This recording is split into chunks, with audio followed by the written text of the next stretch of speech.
తెలంగాణలో phone tapping కేసులో ముగ్గురు నిందితులకు మరోసారి కోర్టులో చుక్కెదిరింది. భుజంగరావు, రాధాకిషన్, తిరుపతన్నలు దాఖలు చేసిన బెయిల్ పిటిషన్లను నాంపల్లి కోర్టు కొట్టివేసింది. ఫోన్ ట్యాపింగ్ వ్యవహారంలో అరెస్టు చేసి 100 రోజులైన ఛార్జ్షీట్ దాఖలు చేయాలని డిఫాల్ట్ బెయిల్ పిటిషన్ దాఖలు చేశారు. దీంతో బెయిల్ పిటిషన్లను ధర్మాసనం తిరస్కరించింది. దీంతో ముగ్గురు నిందితులకు షాక్ తగిలినట్లయింది.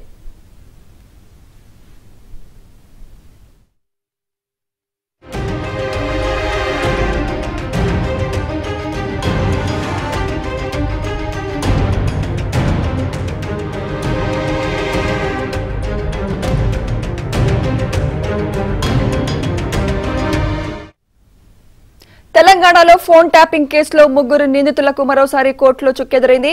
భుజంగరావు, రాధాకిషన్, తిరుపతన్నలు దాఖలు చేసిన బెయిల్ పిటిషన్లను నాంపల్లి కోర్టు కొట్టివేసింది. ఫోన్ ట్యాపింగ్ వ్యవహారంలో అరెస్ట్ చేసి 100 రోజులైన ఛార్జ్షీట్ దాఖలు చేయాలని డిఫాల్ట్ బెయిల్ పిటిషన్ దాఖలు చేశారు. దీంతో బెయిల్ పిటిషన్లను ధర్మాసనం తిరస్కరించింది. దీంతో ముగ్గురు నిందితులకు షాక్ తగిలినట్లయింది.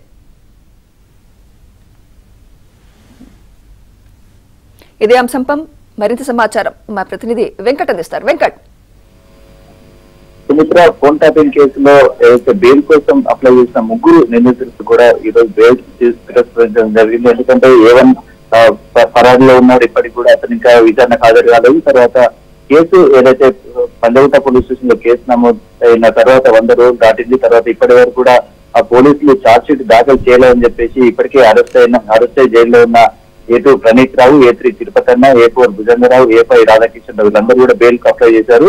అయితే ఒకవేళ నిజంగా ఛార్జ్ షీట్ దాఖలు చేయకపోతే 100 రోజుల తర్వాత బెయిల్ వచ్చే రూల్ ఉన్నందున ఆ రూల్ బేస్ చేసుకుని కూడా మాకు బెయిల్ మంజూరు చేయాలి. ఇప్పటి వరకు కూడా మా విచారణ పూర్తయిందని చెప్పేసి వీళ్ళు వాదిస్తుండగా కోర్టుకు పోలీసులు తెలిపిన వివరాల ప్రకారం ఇప్పటికే కోర్టు ఛార్జ్ షీట్ దాఖలు చేశాము. ఛార్జ్ షీట్ పూర్తి వివరాలు వెల్లడించాము.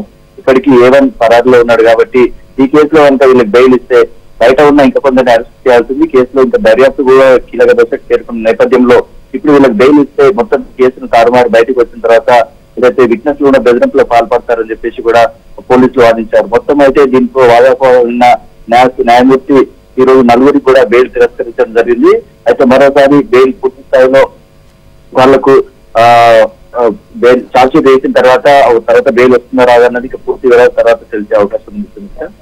Right, thank you Venkat.